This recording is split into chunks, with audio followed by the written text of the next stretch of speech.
Molt bé, doncs hola a tothom, benvinguts i benvingudes avui aquí a la Poco Macamí. Tenim una convidada superespecial. Benvinguda, Karen. Hola, què tal? Tenim amb nosaltres a la Karen Madrid. La Karen la coneixereu moltíssim perquè ella és comunicadora, fa 17 anys, quasi res, que està a Ràdio Sabadell. Bueno, de fet, em deies que ho farà el juliol, o sigui que d'aquí res ja... D'aquí res ja ho tindrem. Ja ho tindràs, aquesta celebració. I portes el programa Quimèric i també el podcast, sí, de l'Ex Libris, no? I mireu, avui pensava que tenint l'oportunitat d'estar amb la Karen, doncs podíem tenir un tema de conversa molt interessant i que se diu molt a tu, Karen, que és el trobar el sentit i significat de la feina. És trist que em representi, però em representa completament. És trist? Sí. Bueno. És una mica trist perquè ja ho anirem parlant, suposo, però la meva línia entre la feina i el hobby és tan fina que a vegades es difumina. Ja ho diuen, no? Que et dediquis a la teva passió i no hauràs de treballar cap dia de la teva vida? Totalment. Una miqueta és això? Totalment d'acord. Doncs aquest és o treballaràs tots els dies de la teva vida, també. Amb passió, però potser treballaràs tots els dies de la teva vida. Perfecte. Doncs sobre això xerrem avui i, no sé, pensava que igual ens podries explicar una miqueta què és el que volies ser de gran. Si és que ja volies ser comunicadora, ja pensaves en això... Doncs jo sempre he volgut ser escriptora. Sí, des del moment que vaig aprendre a llegir, volia explicar històries. Què passa? Que aquest voler explicar històries al llarg de la vida doncs, ha anat mutant i ha anat confluint també amb el tema de la comunicació. Llavors, per mi, la ràdio sempre va ser un hobby, una passió de nena. Amb 7-8 anys vaig entrar a Ràdio Tordera, que era com el nostre moment d'esplai. Era un poble petit, hi havia nens des de la meva edat fins a joves de 20 anys, i et deixaven fer ràdio, no? Et deixaven experimentar, et deixaven aprendre, i vaig estar tota la meva infantesa, adolescència fent ràdio, des de tècnica de so, recitant poesies, que també m'agradava molt, va ser com la meva porta d'entrada, perquè jo era supertímida, no podia parlar en públic ni parlar amb cap desconegut perquè passava molta vergonya, i va ser com el meu procés de... em poso davant d'un micro, recitant, i quan recites no ets tu, ets una altra persona, no? Com diuen els actors que els hi passa també. I quan va arribar el moment aquell de 17-18 anys que et diuen què vols fer ara, en cap moment m'havia plantejat dedicar-me a això. Perquè per mi això era la meva passió, no? I hi ha aquell moment que dius, es pot? Sí, realment, jo venia d'una família que tothom venia a treballar a la fàbrica, camioners, no? Al súper, de pagesos, i és com, puc treballar de la meva passió? Ja. I va haver un moment d'impàs de dir no sé si dedicar-me a la comunicació o a la cuina, que també és com la meva altra gran passió. I vaig tenir una conversa amb un company de batxillerat que deia ets la persona que treu millors notes de l'institut. O sigui, fes una carrera i després sempre hi seràs a temps de cuinar, no? I crec que vaig encertar. Jo crec que sí. Sí, segueixo cuinant, també. I cuines programes. Cuino programes i cuino menjar mentre escolto programes i cuino menjar mentre gesto projectes. Vull dir que sí, realment les dues coses han anat molt en paral·lel a la meva vida i les dues em connecten amb bons moments, no? La ràdio amb els moments aquells després de l'escola, de l'institut, de retrobar-te amb gent, de fer coses motivants, i la cuina, aquells moments que passava amb la meva mare cuinant, que ella m'ensenyava, mira, això es fa així, això es fa d'aquesta manera, i que passava temps amb ella, no? Llavors, les dues coses han sigut com la zona de confort. Per tant, són dues passions en les que, a part de portar-te la feina en si, o el fet d'estar a la ràdio xerrant, o el fet d'estar cuinant, potser el que t'atreia també era l'estar amb persones, no? El poder generar vincle. Totalment. És que crec que al final he triat aquesta feina. De fet, mira, fa mig any, una mica més, vaig fer una mudança. I ja saps que amb els trasllats apareixen moltes coses, no? Molts records. I una cosa que va aparèixer era una escaleta d'aquí dels primers programes, dels primers informatius que vaig fer aquí a Ràdio Sabadell, i posava Notícies migdia amb Karen Madrid, i amb la meva lletra al costat posava mira, em paguen per parlar. I crec que aquesta és com l'essència de per què he triat això, no? És com dir, jo vinc d'una família que tothom parlem molt, que hi havia molt soroll, que era molt difícil que t'escoltessin, perquè hi havia molta gent que parlava, i és com, he volgut buscar la meva parcel·la, no? I si la meva parcel·la ha sigut dedicar-me a això perquè la gent m'escolti, doncs endavant, no? I que sí, conflueixen moltes coses aquí, i que sóc una persona que m'agrada socialitzar. I a la nostra feina, el millor moment per mi és quan estàs al carrer parlant amb gent, coneixent gent, que pots preguntar, no? A vegades et fan visites a llocs que com a ciutadà no aniries. Ja. No sé, centre de tractament de residus. Home, no és el lloc que potser estàs pensant d'anar a visitar. Doncs és apassionant veure com tracten la brossa i poder dir això com funciona, i això com va, i tens com la llicència aquesta de poder preguntar el que vulguis sense que et diguin, que pesada, no? Perquè és la teva feina. Ja. Llavors, a mi això em sembla meravellós. I tu diries llavors que aquesta passió va anar sorgint mica en mica? Perquè no vas tenir cap referent així a proper o que admiressis algun comunicador, algun periodista que et fes prendre aquesta decisió, sinó que va ser mica en mica? Les meves referents han estat la gent que tenia al voltant a la ràdio. Per exemple, hi havia una noia que era 3-4 anys més gran que jo. Llavors va haver un moment que jo tenia 12-13 i ella tenia 16-17, i que tenia una veu espectacular, no? I la feia servir molt bé. I jo m'emmirallava amb ella i pensava, jo també vull saber utilitzar la veu així, no? I ara aquesta noia es diu Megui Cabrera i treballa posant veus, com per exemple la de Spotify, no? És la veu de l'Spotify. I penses, mira, d'alguna manera estàvem començant, però ja veies cap a on anava cadascú, no? Ja. O veies un company que ara sembla que és director encara de Ràdio Nacional a Girona, no? Que també era company d'allà a Ràdio Tordera, i et miraves i deies, sabies detectar qui seguiria, no? Qui es dedicaria a això, perquè notaves, no sé, la veu, la manera que tenien d'enfocar les coses, l'ambició potser també. És un sector que es mou molt per ambicions, no? Perquè realment hi has de posar moltes hores i molt de la teva part, i si no hi hagués una part de voler créixer, segurament ho deixaries a mig camí. Bueno, i que pot ser una ambició superpositiva de superar-se i d'anar millorant. Tot té el seu cantó positiu. Sí. Diries que hi ha algunes qualitats teves, Karen, que ressalten i que t'han ajudat en la teva feina i que la teva feina surti bé? Crec que a part de comunicar, que és el que m'agrada i que tinc facilitat ara, després de tot aquest procés, que jo quan era petita ja et dic que em costava molt, però amb els anys he anat com sortint cap a fora, cap al món, hi ha una part meva que és de recopilar i ordenar informació. Llavors, la meva feina ha sigut molt motivant de reforçar aquesta part. O sigui, ja tenia una part de base, però per la feina, clar, tu estàs a una roda de premsa de 2 hores i després has d'escriure una notícia en 10 minuts. Llavors has d'estar 100% atent al que t'estan explicant, 100% no et pots despistar perquè si no, malament, i la teva ment va processant sobre la marxa, no? I va parlant algú i dius, palla, això és important. Fas com Minority Report, no? Vas pujant així, palla, això és el tall de veu, palla, així tancaré la notícia. I quan surts de la roda de premsa, la teva ment ja ha fet la notícia. Llavors ja l'has de picar i treure el tall de veu. Llavors això m'ho he pres molt com un pique personal, no? A veure si cada cop sóc més capaç de tenir-ho més ràpid enllestit, no? Tu mateixa, no? O de trobar un titular millor, o vendre això que pugui ser interessant per a algú que no tingui ni idea. I tu mateix et poses els reptes perquè això et resulti motivant, perquè quan portes tants anys fent la mateixa feina, o la motivació te la poses tu o cau en picat, no?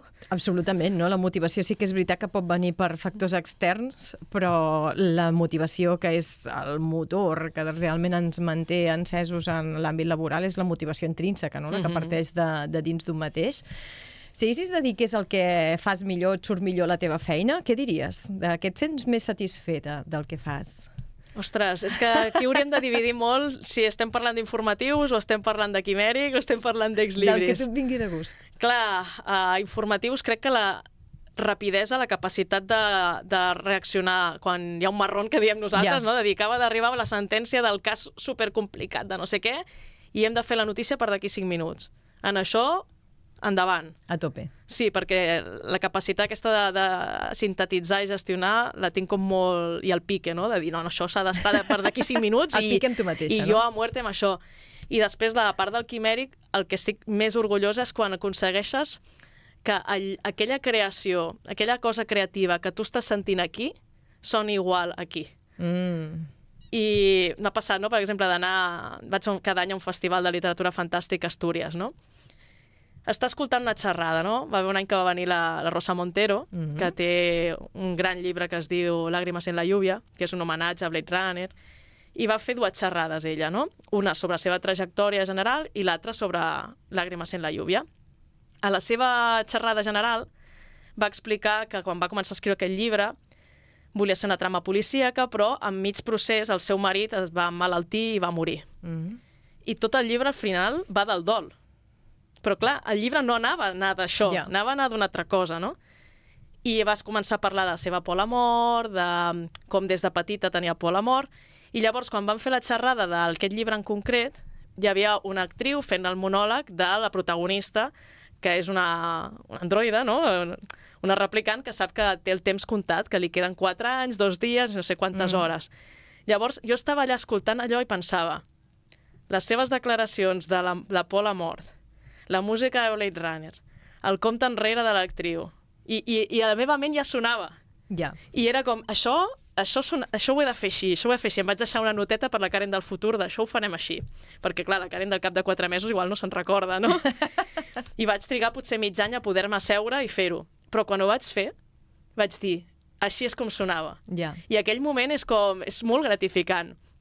Perquè tens alguna aquí que s'està gestant, que tu ja ho estàs sentint i que t'està agradant, i quan ho escoltes, i a vegades m'ha passat de fer un reportatge, una creació, una entrevista, deixar-la en repòs i reescoltar-la al cap de 2 anys i dir... Sí, tenia sensació que estàs consumint un producte que ha fet un altre, que no ets tu, i que t'encanta, no? I que dius, puta ama, qui ha fet això, tio? O sigui, uau, m'encanta! Quina bona idea! La veritat, i clar, és un missatge, és com un diàleg entre Karens de diferents èpoques que s'estan fent així, saps? De dir, molt bé, ho has fet molt bé. S'estan tocant l'espatlleta, no? S'estan reconeixent la feina ben feta. És molt bonic, sí, i em segueix passant, Pues, i això que no acabi, no? No, espero que no. Hi ha alguna part de la feina que dius, mira, aquesta la podria deixar de fer i realment no m'importaria, no em sabria greu? Jo ara mateix, en el punt vital que estic i després de tants anys fent el mateix, m'agradaria deixar de fer informació i centrar-me en la part d'entreteniment o de periodisme cultural, que potser encara que sigui informatiu doncs és més agraït i més enfocat cap a un altre tipus de públic i és més creatiu també. A mi això d'escriure verb, subjecte, predicat i tanta objectivitat i tan poca literatura, hi ha moments que em pesa. I crec que em costa escriure també alguna més creatiu per això, perquè se t'asseca el cervell, no? De dir, estàs tot el dia escrivint amb aquesta fórmula i treure's la cotilla és molt complicat. Totalment. I quina és la part de la feina, per tant, que no podries deixar de fer, que em sembla que ja la intueixo per el que has comentat, però si ens l'expliques. L'antena jo crec que sempre la podré seguir fent. De fet, m'ha passat molt sovint abans del Quimèric, que amb el Quimèric tinc el micro tot l'any a la mà. Però abans del Quimèric, a vegades amb les meves vacances d'aquí, m'anava a fer col·laboracions a ràdios de la meva zona de natal per treure'm el mono. Perquè jo sempre dic, de la droga se surt, de la ràdio no. Un cop t'hi has enganxat ja sempre és així. No em veig fora allunyada d'un micro. Crec que és part de mi. Ja després de tota la vida davant d'un micro és molt difícil veure'm sense un micro. I mai, per tant, t'has plantejat de dir, ostres, doncs, no sé, ara mateix estic vivint un moment de desmotivació, estic més desconnectada de la meva feina, em replantejo anar cap a una altra banda... Sempre ha sigut un motor en tu, Sempre t'ha alimentat. Crec que si canvies alguna cosa, seria... O sigui, per exemple, la presentació d'actes m'agrada molt. Clar, potser no hi ha un micro de ràdio, però és enfocar-te al món igualment, no? Vull dir que al final és molt... Per això et dic que les línies són molt fines, no? Canvies el mitjà, canvies l'entorn, però al final el que estàs fent és el mateix, que és comunicar i posar-te a donar un missatge, que pot ser que siguis el portaveu, que pot ser que siguis el creador, com em passa amb el Quimèric. Però l'important és que tu et creguis aquell missatge. A vegades quan em fan presentar actes sempre trio el que em fa il·lusió i el que em crec.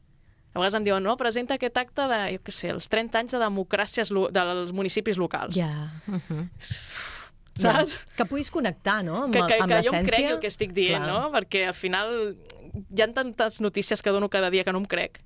O que em sento molt distanciada, perquè al final quan treballes d'això poses molta distància entre el que escrius i el que vius i el que ets tu, que les coses que trio fer fora d'aquí vull que sigui el contrari, no?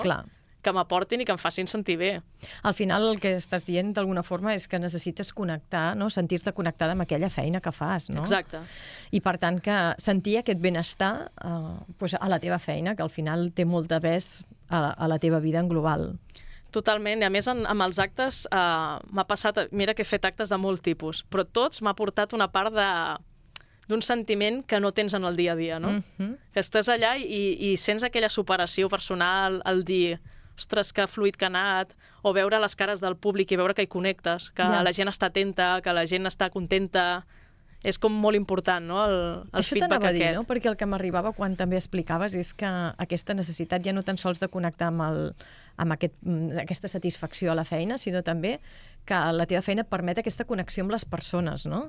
I que potser és això, que ja et ve de petita, de xerrar davant d'un micro i d'estar amb gent envoltada a la ràdio, i que potser és això el que et fa, no?, seguir anar buscant aquesta connexió amb les persones a través del micro, també. Un reforç d'això que estàs explicant el vaig tenir durant la pandèmia. Que, clar, treballàvem aquí tancats, no érem tota la plantilla, només era un periodista i un tècnic, tot era per telèfon, no veies a ningú físicament, i a mi això em va ser una estocada de dir, és que jo no m'he dedicat a això per fer això, o sigui, jo no soc periodista per trucar a algú per telèfon o per estar sola en una casa de 3 plantes fent els butlletins, o sigui, això no és el que vull fer, no? I llavors és quan coses que dones per fetes, perquè les tens cada dia i de cop no les tens i dius, ostres, que important és poder sortir a preguntar a 4 iaies al passeig, que important és creuar-te amb els teus companys periodistes en altres actes, perquè aquella comunicació, aquella estoneta que pots parlar abans o després d'un acte és com el que t'alimenta en el dia a dia. I són petites coses que dius, ostres, semblen circumstancials, però no, realment això és la meva feina, no? Ja, i potser va ser el moment també més difícil a nivell laboral? Diries que va ser un moment en què... És que va ser un nivell difícil a nivell laboral, però a nivell personal també. Perquè jo visc sola i tota la família la tinc fora de Sabadell i fora del Vallès. Llavors era com 3 mesos sense veure a ningú dels meus. Ni família, ni parella, ni res. I va ser molt dur. Aïllament, no? Potser, soledat. A veure, gràcies que estàvem treballant, perquè si no sí que m'hauria tornat boja del tot, no? Perquè algú tenia, no?, de dir, estic ocupada amb alguna cosa, no? Però realment te n'adones de dir necessitats que potser pensaves que estaven més avall a la llista i de cop es posen a dalt de tot, no? A prioritzar, no? També. Sí. Aquell dinar familiar que normalment et fa mandra, després de la pandèmia era una festa, no? De dir, ostres, per fi puc veure la meva família, no? Vinga, anem a dinar tots junts, no? Vedella per 12, no? Absolutament. Sí. Si haguessis de descriure el teu moment professional ara, què és el millor d'aquí ara del teu moment professional? El millor són les expectatives. Molt bé, el que pot arribar a venir, llavors? Exacte, sí. Porto uns quants anys, sobretot 4 o 5 anys, que he anat orientant la meva professió més cap al tema de presentació d'actes, sobretot culturals, i jurats d'escriptura i de cinema, i ara això és com que se m'ha fet gran el monstre, no? I m'ocupa, no diré tant com la ràdio, però quasi. O sigui, tinc com 2 vides paral·leles, tinc com 2 feines, i hi ha moments que, no? Però m'agrada cap on està anant. I m'agrada com m'està valorant la gent de l'entorn literari i friqui respecte al que em valora la gent aquí, no? Vull dir, aquí quan ja et coneixen, no?, i coneixen la Karen, que va entrar per aquesta porta amb 21 anys, però la gent de l'altre sector et coneixen ara. I llavors canvia molt, perquè tu quan coneixes algú que és un pipiolo, tens aquella idea d'aquell moment, i potser no has fet l'upgrade de qui és aquesta persona 17 anys després. Com ha evolucionat, no? Exacte. En canvi, la gent que he conegut els últims 2-3 anys em veuen una Karen que la veuen, no sé, potser d'una manera que a mi em sembla exagerada, no? Però és que tinc un club de fans que, ostres... Ah, sí? Carai! Sí. Aquest últim any, al 42, al Festival 42 de Literatura Fantàstica, em vaig trobar que fins i tot un em va fer una samarreta amb un lema que posava 42. Ei! Això són paraules majors, I van fer un hashtag i tot, i la gent s'hi va anar sumant, i jo vaig flipar molt, no? I hi havia gent que feien corrillos de quines són les xerrades que presenta la Karen, que és a les que anirem. I gent que no em coneixia, que em va conèixer en aquelles xerrades, i de cop te les veies a totes les altres, de dir, no, és que et vaig veure a la primera i m'ha agradat tant que he mirat el programa, quines fas. Clar, això, uau, és com una bomba, no? És com... Aquesta gent ha vist la Karen que hi ha ara, no tota la feina que hi ha al darrere, no tots els alts i baixos, no?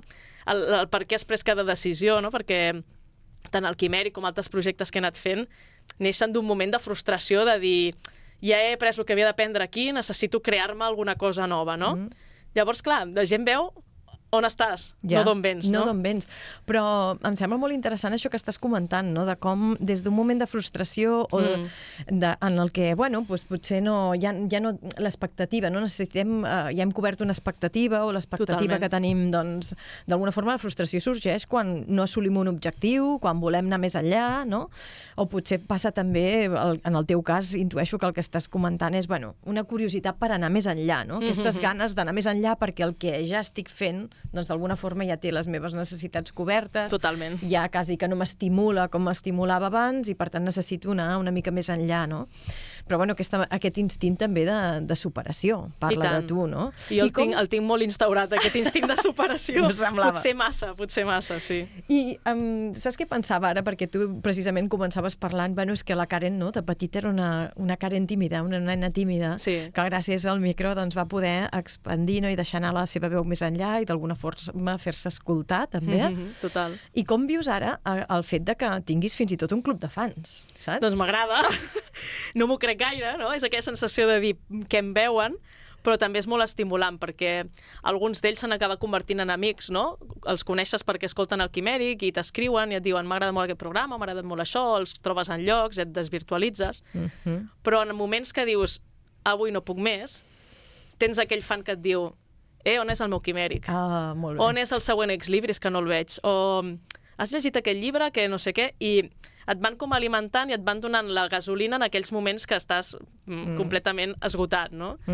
I veus que els hi motiva, o aquell tema que dius, mira, m'he tirat a la piscina i hem fet un tema que no hem fet mai, no sé com sortirà, i que comencis a rebre inputs de m'ha encantat, ostres, no coneixia això i em feia mandra, però de cop m'ha semblat superinteressant, veure gent que l'aficiones a llibres que t'han agradat perquè quan en parles els hi transmets, no?, aquesta passió de dir això ho has de llegir.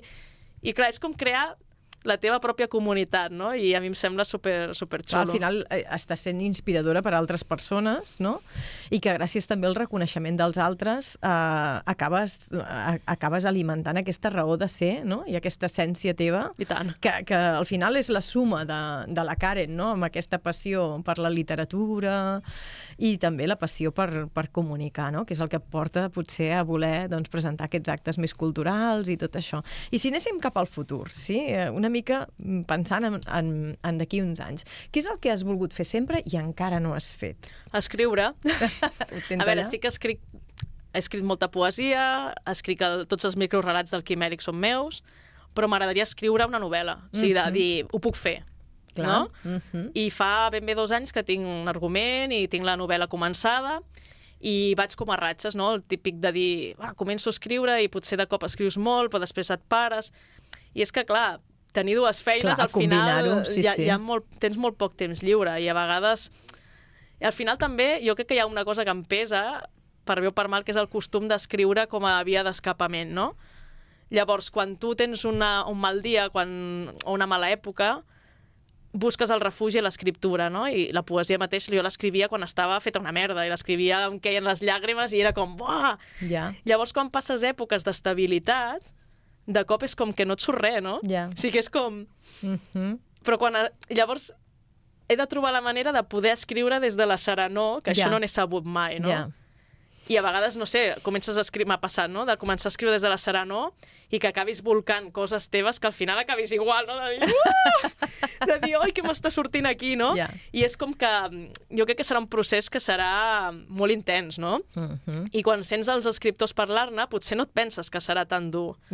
No penses que serà tan intens, perquè tu aquell llibre l'estàs llegint en 2 tardes i potser aquell autor li ha costat 5 anys de feina. Absolutament, i tant. Llavors, veure-ho de l'altra banda, no?, i dir, buf, com costa això, no?, que cada paràgraf està suant tinta, no?, i no sé, a mi em fa valorar, no?, tot el que llegeixo, o estigui millor o estigui pitjor, saps que hi ha algú al darrere que hi ha dedicat el seu temps, les seves ganes, la seva passió.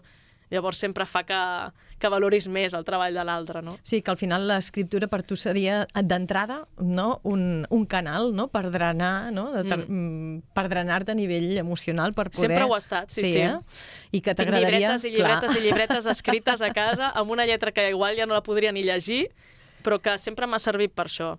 I després, clar, la meva motivació per ser escriptora és molt d'agraïment. O sigui, jo des de petita agafava uns llibres i m'asseia i a mi el que m'aportava i el que m'aporta tot el que llegeixo, el que tinc ganes és de poder retornar-ho. Ja. Sí, de dir tot el que... has m'agradaria rebut, no? que algú, llegint un llibre meu, sentís ni que sigui un 1% del que jo he sentit llegint alguns dels meus llibres top, no? De dir que algú llegeixi això i li arribi, que algú llegeixi això i s'emocioni, que algú llegeixi això i se'n recordi molts anys després de vaig llegir un llibre que deia quanta raó tenia, no? M'agradaria molt ser això. Llavors, clar, és un repte ambiciós. No és escriure una cosa que publiquem avui. No, és com un... Jo vull deixar la meva obra magna, Sí, no? sí, és a la teva empremta allà. El meu sí, Flores sí. per Alger, no? De dir, potser és l'únic que escrigui, però que quedi per la posteritat, no? Sí. I clar, potser la pressió que et poses és el que costa avançar, no? A vegades és això, no?, que es fa com més gros del que és i el que tu comentaves, doncs, d'anar-t'hi posant i d'anar agafant l'hàbit pot ajudar potser a no veure-ho tan gros. De fet, he tingut un moment, farà 2-3 anys, tinc una bessona que mai s'havia interessat per escriure i ara ha publicat 2 llibres. Ostres!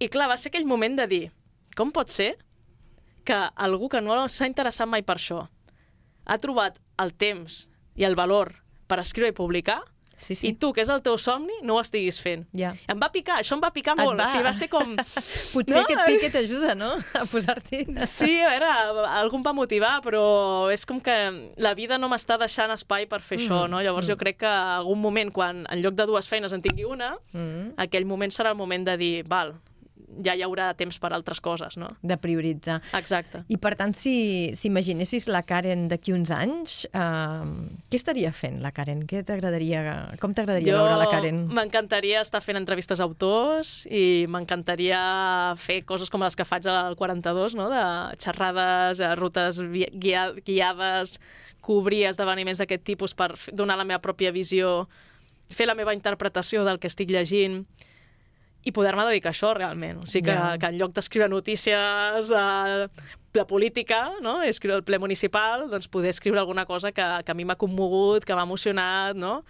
Crec que seria molt xulo, la veritat. Doncs escolta'm, Karen, això seria com portar ja la teva passió al següent nivell. Jo l'ambició no la perdo. Llavors, clar, també és veritat que diuen, no, que el millor de tenir un somni gran és el trajecte, no? Perquè potser no hi arribes mai, però tot el trajecte et va portant per llocs que a vegades no esperes. Jo, de fet, ara porto 8 anys de quimèric. Déu-n'hi-do. Sí. I penso, el 90% de gent que està a la meva vida ara no la coneixia fa 8 anys. Si jo no hagués triat fer aquell programa, on estaria jo ara? Ja veus. Quina Karen seria jo avui, no? Vull dir que a vegades, potser en els pròxims 10 anys, apareixen coses que ara no estan en el meu mapa. Segur. I que et porten per altres llocs. I a vegades la vida és així de màgica, que coneixes algú per casualitat amb un esmorzar i aquest algú et presenta no sé qui, aquell no sé qui, i acabes fent alguna cosa que fa un any era inconcebible, no? I estic en aquell punt vital ara. Està clar, no?, que els somnis ens donen llum, ens dirigeixen i que després, d'una forma o altra, quan tenim un desig, d'alguna forma o altra ens hi anem dirigint, no? Tu comentaves, ostres, a vegades doncs semblen casualitats. Una persona em porta una altra i aquella una altra i acabem en un lloc, diem, ostres, si realment ara estic més a prop del somni del que estava, no? Un somni potser no acabem estant-hi, no acabem arribant-hi, però sí que és allò que ens dona llum per aproximar-nos-hi. A vegades crec que els somnis són molt genèrics. O sigui, a vegades no saps ben bé on vols arribar. I jo ara estic en un punt, que ho parlàvem fora d'antena, no? que sé on vull arribar. I que he tingut un parell de moments o 3 en els últims 2 anys de dir això és el que vull ser, això és on vull anar. I llavors tenir la imatge clara de què vols ser fa que el camí sigui molt més fàcil, perquè no et perds amb desviacions, no? És com, no tinc molt clar on vull anar i és on vaig. No? I com has notat que aquell era el moment? Era un referent de dir... Va ser un moment que jo qualifico d'epifania, o sigui, va ser el primer any del 42. O sigui, precisament jo havia anat diverses vegades al Celsius, al d'Astúries, i pensava, uah, això tenir-ho a Barcelona, com estaria de bé, no? I el Ricard Ruiz Garzón, que és una persona que per mi és un referent tant del periodisme com del món cultural, va dir, em lio la manta al cap i ho fem, no? I quan em va trucar per dir, vull que sigui jurat, vull que moderis taules, per mi va ser un gran moment, no? Va ser com dir, ostres, algú que és un referent per mi ha comptat amb mi per això. Doncs una de les xerrades que havia de moderar era especialment complicada perquè eren 6 autors i les obres eren molt diferents i havia de semblar que no. Havia de tenir una coherència, no podies fer 6 obres per separat, sinó que havia de ser una xerrada cohesionada, que poguessin intervenir els 6, i es deia distopies però no. Clar, Clar. vaig estar, però dies i dies... Clar, primer em vaig llegir els 6 llibres, i em vaig prendre punts i tot. I vaig estar moltes nits que em llevava a les 3 de la matinada i deia ja sé que té en comú aquell llibre amb aquell llibre, i m'estava tornant boja, si la mente meravellosa, el mateix, no? I va arribar aquell dia i em vaig posar allà davant del públic i va començar a fluir, i vaig tenir com una última idea, no? Que, com això que em passava a la matinada, però allà. Ja. I vaig dir, us esteu adonant que els vostres llibres, el sistema que esteu proposant no seria possible sense el suport de tal o qual? Es va fer un silenci a la sala, el públic es va quedar així, els autors mirant-se entre ells, jo em vaig quedar així i va ser com un... No, va sentir un joder. Ja. I aquell moment, per mi, Com va ser un una moment revelació. d'una claretat, de dir, això ho puc fer, això ho domino, estic on he d'estar, i això és el que vull sentir la resta de la meva vida. O sigui, això dels casaments de la resta de la meva vida, aquell va ser el meu casament amb la meva professió, no? De dir, això que estic sentint ara és el que vull seguir sentint sempre. I penses, no ho tornaré a sentir mai més. I l'any següent ho vaig tornar a sentir d'una altra manera, potser, perquè ja ho has sentit un cop, però veus que pots replicar-ho. I quan ho repliques, i cada cop tens més situacions en què sents és aquí, és màgic, perquè dius, estic on he d'estar, quanta gent pot dir això? Jo crec que estaria molt bé que almenys un cop a la vida algú sentís això.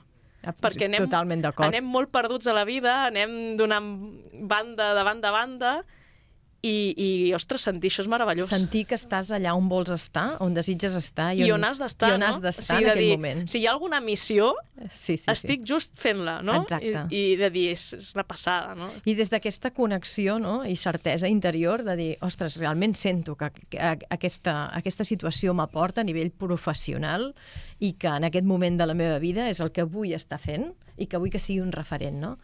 Jo crec que si moltes persones poguessin arribar a sentir-ho, realment... Crec que si tothom pogués fer alguna que li agrada a aquest nivell, el món aniria molt millor. Molt millor, molta més satisfacció laboral, Clar, segur. però al final la satisfacció laboral també arrossega la personal. I, igual que passa a la inversa, que si estàs amargat a la feina, la resta de facetes de la teva vida ho van arrossegant també, no? I crec que tothom seria més feliç si estigués fent el que li agrada i el que se li dona bé, perquè al final tothom ha vingut a fer alguna cosa. A mi em treus del micro i no sé fer res. Sí, Jo et sé exacte. parlar i et sé cuinar, ja està. Si no sé ni canviar una bombeta, com qui diu. Vull dir, jo no he vingut a fer pa, no he vingut a fer carreteres, he vingut a parlar, doncs va. La teva aportació és una altra, no? I cadascú, exacte, trobar la seva. De fet, hi ha un autor, en Ken Robinson, que parlava en el seu llibre de l'element, doncs com cada persona no troba el seu element, que és allò que realment sap fer bé aquella persona i també que li agrada fer, no? Hi ha altres autors que parlen del sentit i significat de la vida, com el Francesc Miralles, que parla de l'ikigai, o també hi ha autors com un autor doncs, americà, que té el nom hongarès perquè és d'origen hongarès, que es diu Mihaly Csikszentmihalyi, que va desenvolupar tota una teoria del fluir, no? De com podem arribar a fluir fent una activitat quan aquella activitat ens agrada molt i realment tenim la capacitat per desenvolupar-la, que seria una mica això, no? Com podem trobar aquell lloc de treball que realment ens agrada i on podem posar-hi aquesta part de capacitat nostra i per tant que ens pot aportar benestar, perquè realment, com tu deies, el benestar laboral té un gran impacte en el benestar global de les persones i per tant és suficientment important com per dedicar-nos-hi. No, i aquest fluir és molt important, perquè a vegades estem en moltes coses alhora, no estem pel que hem d'estar. I el fet d'estar fent una cosa que t'agrada fa que estiguis només per allò. O sigui, jo que sóc una addicta al mòbil, jo em tanco un festival d'aquests i puc estar 5 dies sense mirar el mòbil. És que ni penso que tinc un mòbil. I et passa el temps volant, I tant. Karen? I tant. Perquè aquest és un exemple de moments de fluir, de que el temps ens passa i no ens en donem compte de que ens va passant. Per bé. Per bé, com ara que ens està passant el temps. Exacte.